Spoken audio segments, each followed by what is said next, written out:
Ah yes, here's the definitely not late tabs video. Yeah. Anyways, the tabs update in August was an amazing tabs update, which I definitely did not search up a tutorial on how to find all the units on, by the way. No one must know. Now, for those who don't know, Tabs is a sandbox history game where you make gods and monsters fight to the death. In this game, your units will jump off a ledge, while your opponents will win a Nobel Prize.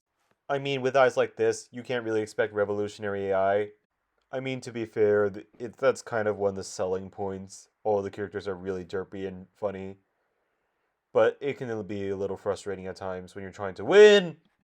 Well, the game is still in development, and I still love it, so it's still doing something right.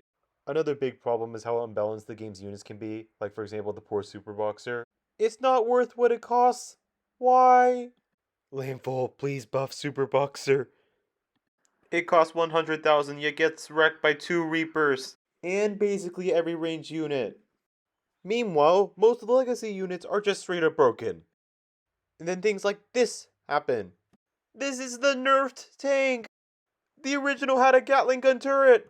Gotta assert that dominance, am I right, guys? That meme is so old, stop it!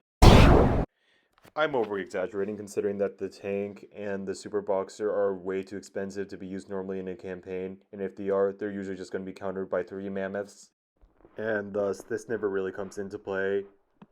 Now, for the most part, this update was good. Look at all the cool units. It's amazing! Now let's talk about the Dark Peasant.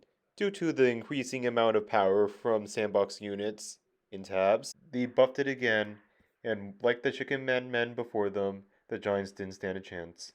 Of course, that's not to say that the Dark Peasant is the best unit. Introducing the new Super Peasant. A new Super Peasant that can move at Mach speed using Super Saiyan powers. And it absolutely destroys the Dark Peasant 90% of the time. And the Chariot, which really is just the Chariot, just buffed from what it was before, and it's actually good now.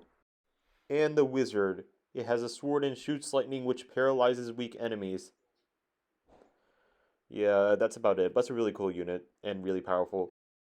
And then we have Thor, who was already being planned to be in tabs, but his faction got cut out, so rip. Now, I really like Thor's old design, it looks really cool. Not to mention there are already modded versions of him. And as said before, the classic version is much stronger than the modded version, because why not? By the way, if that wasn't enough, they actually buffed Thor after the update. I don't know why. I didn't really see Thor as being underpowered, but oh well, maybe he was.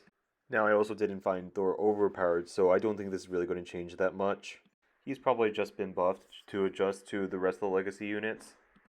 Now, the rest of the tabs units are really nothing special, for the most part. Either that or you're the Pharaoh, the banner and flag holders.